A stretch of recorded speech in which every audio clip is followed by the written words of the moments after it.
भारतीय वफ्द ने हुक्मरान जमात बीजेपी की यूनियन वजीर स्मृति ईरानी की क़यादत में मदीना मुनव्वरा का दौरा किया। इस दौरे के दौरान सऊदी हुकाम ने पहली बार भारतीय वफ्द को मस्जिद नबवी सल्लल्लाहु अलैहि वसल्लम का दौरा भी करवाया।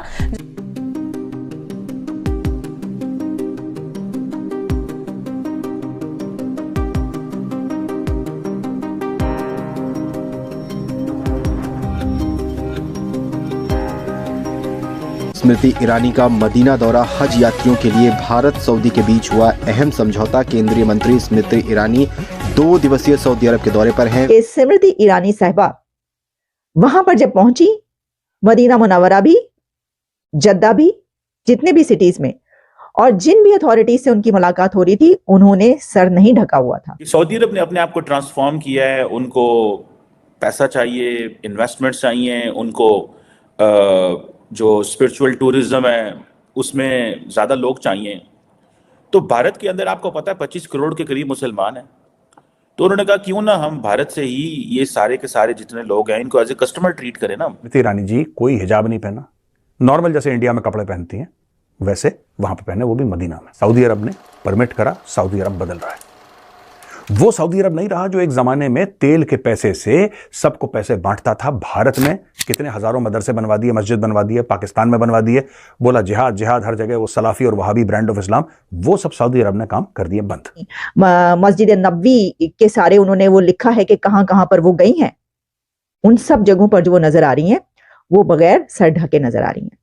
और ऐसा ही होना था, ऐसा ही होना चाहिए था, क्योंकि वो वहां पर इंडिया को रिप्रेजेंट कर रही थी। इंडिया वर्सेस पाकिस्तान की अगर फॉरेन पॉलिसीज देखें तो उसमें क्या फ़र्क है कि पाकिस्तान मुस्लिम उम्मा सऊदी अरब के पीछे चल रहा है, लेकिन अगर हम बात करें तो अरब मुल्क जो है इंडिया के लिए अपने शरिया में जो है लचक दिखा रहा है। वहाँ पर जी मिनिस्टर जो उनकी विमेन मिनिस्टर है स्मृति ईरानी जो है साड़ी में दिखाई दे रही है। क्या वजूहत है कि सऊदी अरब जो है इंडिया पर जान निछावर कर रहा है, अपने सब कुछ पॉलिसीज इंडिया के ऊपर डिपेंड करे कि जैसे इंडियन चलाएंगे सऊदी वैसे चलेंगे। जी मैम थैंक यू।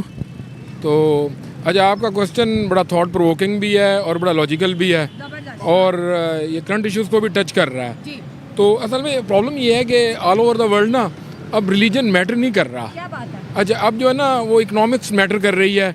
और जहाँ तक आप इंडिया का कह रही हैं कि वो अपनी फॉरेन पॉलिसी के तहत जो है ना Muslim country specially Arab world से ज़्यादा क्लोज हो रहा है, इतना क्लोज हो रहा है कि हम भी यहाँ चले गए हैं। तो अच्छा, उसकी एक रीज़न ये है कि इंडिया जो है ना बूमिंग इकॉनमी है, उसने यूके को पीछे छोड़ दिया है। I think now is the fifth or fifth largest economy of the world, and this matters. और जहाँ तक सऊदी अरब की बात है तो सऊदी अरब भी ना जो एक उनकी ट्रेडिशनल पॉलिटिक्स थी या वो जो रिलाई करते थे ऑयल पे, तो वो भी अपनी इकॉनमी को डाइवर्शन दे रहे हैं और टूरिज्म के एतबार से, और यूएई के मॉडल को वो फॉलो कर रहे हैं। और उनका जो था ना मोहम्मद बिन सुलमान, उसने सुलमान शहजादा, अच्छा क्राउन प्रिंस, अच्छा उसने जो है ना। विदेश राज्य मंत्री वी मुरलीधरन सऊदी की राजधानी में जेद्दा पहुंचे। इसके साथ ही भारत सरकार ने एक डिजिटल इनिशिएटिव भी शुरू किया जिससे भारतीय हज यात्रियों को सभी जरूरी सूचनाएं मिल सके। सब जगहों पर जो वो नजर आ रही हैं वो बगैर सर ढके नजर आ रही हैं। और ऐसा ही होना था, ऐसा ही होना चाहिए था, क्योंकि वो वहां पर इंडिया को रिप्रेजेंट कर रही थी। लेकिन मेरा सवाल इसलिए है कि वहां पर कोई भी खातून जब जाती है, उम्रा कर रही हो, हज कर रही हो, मदीना मुनव्वरा हो या मक्का मुकरमा हो, तो वहां पर जो मौलवी मुल्ला खड़े होते हैं वो क्या करते हैं कि अगर किसी के सर से यानी दुपट्टा लिया हुआ है, चादर ली हुई है, उसका आधा थोड़ा सा भी जरा से भी बाल नजर आ रहे हैं तो छड़ी से मारते हैं। आपको पता है, छड़ी से बाकायदा मारते हैं। उस औरत को मारा जाता है और अचानक वो पलट के देखती है कि भाई क्यों मार दिया, तो पता ही चला कि उसके एक बालों की लट नजर आ रही थी। तो सर मेरा तो सवाल ये है कि आप उन खवातीन को जो मारते हैं तो क्यों मारते हैं? इसका मतलब ये हुआ कि आपके नजदीक वो सिर्फ एक जो है ना वो हाँकना है, यानी कि छड़ी से हाँक रहे हैं आप औरतों को। ऐसे ही है ना, क्योंकि भारत की जब मिनिस्टर वहां पर जाती हैं तो आप खुली छुट्टी देते हैं और आपको कोई प्रॉब्लम नहीं होती।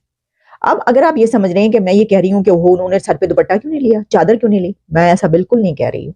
क्योंकि बहुत सारे लोग जो ये सवाल उठा रहे हैं, ये तो जनाब एक हलचल पैदा होगी कि ओहो ये क्या हुआ है, इतनी जगहों पर जो है वो ऐसी जगहों पर गई और उन्होंने, तो वो क्यों लें, स्मृति ईरानी क्यों लें? देखें, उन्होंने अपने रिलीजन को फॉलो किया, उन्होंने अपने ट्रेडिशन को फॉलो किया, उन्होंने अपनी कल्चर को फॉलो किया। सबसे बड़ी बात ये कि वो इसी तरीके से हर जगह पर जाती हैं और उन्होंने कहा कि मैं इसी तरीके से जो है वो आपके उधर भी आई हूँ उन्होंने अपना एक सिक्का जमाया वहां पर, उन्होंने कहा कि हम इसी तरह रहते हैं और इसी तरीके से हम आपके पास आए हैं। उनको जो वो साड़ी पहनती हैं, जो वो ड्रेस पहनती हैं, वो वही ड्रेस पहनकर हर जगह पर गई हैं। जबकि आपको याद होगा कि जब लेडी डियाना आती हैं और लाहौर की बादशाही मस्जिद में जाती हैं तो उनको जो है वो मौलाना आजाद जो है सर पे चादर पहना देते हैं, दुपट्टा पहना देते हैं और कहते हैं ओहो ये तो स्कर्ट पहन के चली गई, देखो इनकी टांगे खुली हुई है, वगैरह वगैरह। इस तरह बहुत सारी चीजें चलती है ना। तो भाई वो जो है ना, एक वो इखलाकी स्क्वाड जो होता है वो उठ खड़ा हुआ, उसने कहा एक ही हो जाए, तो दूसरी जो मर्जी कर लो। भाई इंडिया सऊदी अरेबिया जब पहुंचता है तो वो अपनी टर्म्स पर पहुंचता है। अब सऊदी अरेबिया से उनके रिलेशंस देखें कितने जबरदस्त हो रहे हैं। आप ये देखिए कि आप जो मुस्लिम उम्मा तो उम्मा का वो जो चुम्मा है वो पता नहीं कहाँ चला गया। आपने बताया वो मंदिर बना रहे हैं। हाँ जी। देखें वहाँ पे हमारा जो खाना काबा है, आशिक रसूल है, हम लगना चाहिए कि हम ये क्या कर रहे हैं हमारे मुल्क में या हमारे दीन में, क्या फैला रहे हैं, बेहयाई कर रहे हैं, ये उनको ख्याल करना चाहिए। आप में से कोई ये नहीं बात कर रहा कि आखिर इंडिया के लिए क्यों किया जा रहा है? देखें इंडिया गैर मुस्लिम हमारा दुश्मन है। इंशाल्लाह हमारी ज़िंदगी रहे, अगर हमारी ज़िंदगी हो, हम कहते हैं कि मैं मुसलमान हूँ, अहले हदीस हूँ, और अहले सुन्नत जमात का हूँ और मुस्लिम हूँ। आप कह रहे हो हमारा दुश्मन है, तो बाकी इस्लामिक कंट्रीज तो उसको भाई बोल रही हैं। उनको सबसे ज़्यादा जो है उनके जो प्राइम मिनिस्टर है मोदी साहब को सबसे ज़्यादा जिसे बोल रहे हैं हाई सिविलियन अवार्ड से नवाजा जा रहा है। वहाँ पर तो सियासत चेंज हो रही है। ये देखें बात पता क्या है, जो हमारे मुल्क में अच्छा तरीका यूज़ करता है उनको हम आगे नहीं आने देते। वो चाहे लब्बैक वाले हैं, चाहे वो नून लीग है, चाहे पीटीआई या कोई भी है। कि हमारे अंदर जब ईमान की ताकत ही नहीं है तो दुनिया तो हमारे ऊपर जुतिया हमें तो मारेगी। हमें अपने ईमान को तो अपना सलामत आपको क्या कहते हैं, सऊदी अरब के अंदर ईमान की ताकत नहीं है, लेकिन वो पाकिस्तान की तरह ही है, सिर्फ लफ्जी अमली कहाँ हम कर रहे हैं, अमल हम क्या कर रहे हैं। मैं माइक पकड़ते हैं। बात पता क्या है, ये जितने ममालिक है मुस्लिम, ये शुरू से गद्दारी करते आ रहे हैं। ठीक है, मैं किससे गद्दारी की है?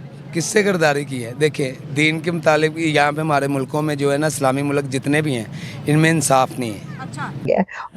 वो एक डेलीगेशन लेके सऊदी अरेबिया मदीना में गई हैं और बड़ी जिसे कहते हैं ना कि सऊदी और इंडिया की जो बढ़ती हुई दोस्ती है, इसको अगर आप एनालाइज करें तो इंडियंस ने सऊदीज़ की वो जो कहते हैं ना दुखती रग पे पाँव रखना, वो ये है कि सऊदी अरब ने अपने आप को ट्रांसफॉर्म किया है। उनको पैसा चाहिए, इन्वेस्टमेंट्स चाहिए, उनको जो स्पिरिचुअल टूरिज़्म है उसमें ज़्यादा लोग चाहिए। तो भारत के अंदर आपको पता है 25 करोड़ के करीब मुसलमान हैं। तो उन्होंने कहा क्यों ना हम भारत से ही ये सारे के सारे जितने लोग हैं इनको एज ए कस्टमर ट्रीट करें ना। सऊदीज़ की जो ट्रांसफॉर्मेशन है, इस ट्रांसफॉर्मेशन ने बेसिकली भारत को मज़ीद एक्सेस दी है सऊदी अरेबिया के लिए। और पाकिस्तान के हवाले से ये कहा जा रहा है कि हमारे मामलात इसलिए ख़राब हैं कि हमें जो कोटा दिया गया है, जो कोटा हमें दिया गया है, हम उस कोटे को भी यूटिलाइज नहीं कर सकते। हमें को 25,000 लोगों का कोटा था, आई थिंक गवर्नमेंट कह रही थी, और हमें वो वापस करना पड़ रहा है फॉर द कमिंग जो हज ईयर आ रहा है। जबकि जो इंडियंस हैं वो कह रहे हैं कि वो मज़ीद जो है वो उम्रा और ज़ायरीन और हाजी भेजना चाह रहे हैं। अब क्वेश्चन ये है कि भारतीय जनता पार्टी जिसके बड़े करीबी मरासम हैं मोहम्मद बिन सलमान साहब के साथ और प्राइम मिनिस्टर मोदी साहब के साथ, नॉर्मली ख़वातीन बग़ैर दुपट्टे के होली सिटीज़ में नहीं जाती, बग़ैर दुपट्टे के। लेकिन आप देखें कि जो स्मृति ईरानी साहब हैं वो गई हैं, उनके साथ डेलीगेशन भी था। वो मक्का की तस्वीरें नहीं आई, मदीना की तस्वीरें ज़रूर आई हैं। मक्का और मदीना मुसलमानों के लिए सबसे जिसको कहते हैं पवित्र स्थान माने जाते हैं, और उधर पहुंची स्मृति ईरानी जी। आप ये देखिए कि सऊदी अरब ने परमिट करा, सऊदी अरब बदल रहा है। वो सऊदी अरब नहीं रहा जो एक जमाने में तेल के पैसे से सबको पैसे बांटता था। भारत में कितने हजारों मदरसे बनवा दिए, मस्जिद बनवा दिए, पाकिस्तान में बनवा दिए, बोला जिहाद जिहाद हर जगह, वो सलाफी और वहाबी ब्रांड ऑफ इस्लाम, वो सब सऊदी अरब ने काम कर दिए बंद। सऊदी अरब ने बोला कि इसको एक मॉडर्न इस्लामिक स्टेट बनना बहुत जरूरी है। अब ये डेमोक्रेसी के थ्रू तो बन नहीं सकता दोस्तों, और वैसे भी इस्लामी दुनिया में डेमोक्रेसी नाम की कोई चीज है नहीं। जाती हैं बिल्कुल जो मस्जिद है जो प्रॉफिट मोहम्मद ने बनवाया था मस्जिद, बिल्कुल वहां पे उसके पेरिफेरी में जाती हैं, क्योंकि अंदर जाना अलाउड नहीं है, पेरिफेरी में जाती हैं, और बिल्कुल पेरिफेरी में जाके वहां पे इनकी फोटोग्राफी होती है। वहां पे ये लोग मिलते हैं, बड़े बड़े जितने भी वीआईपीज हैं, मंत्री हैं सऊदी अरब के, वहां पे। अच्छा कि भारत मुसलमानों के खिलाफ है और ये खिलाफ है वो खिलाफ है, और यहां पे एक भारतीय मंत्री जिनके पति पारसी हैं, वो खुद हिंदू हैं, वो जाके मदीने में जो मेन मस्जिद है उसके बाहर खड़े होकर फोटोग्राफ खिंचा रही हैं और लोगों को बोल रही हैं कि हम भारतीय मुसलमान हैं, हम उनके लिए आए हैं। दोस्तों, ये होती है डिप्लोमेसी, ये होता है फॉरेन अफेयर्स, ये होती है जियोपॉलिटिक्स। ये जो इमेज है ना, ये बड़ी पावरफुल है। जो उनके मिनिस्टर हैं दूसरे, मुरलीधरन जी, उनकी वेशभूषा देखिए, ये साउथ की वेशभूषा है। ये क्या दिखाता है? इसका मतलब क्या है? इसका मतलब यह है, this is a confident man. This is a confident man, a man confident of his roots and his culture, unapologetic. वो साउथ के हैं, उनको गर्व है। दुनिया में कहीं भी जाएंगे अपनी साउथ की वेशभूषा पहन के जाएंगे। जिसको अच्छा लगे तो ठीक है, जिसको बुरा लगे तो ठीक है, गेट आउट।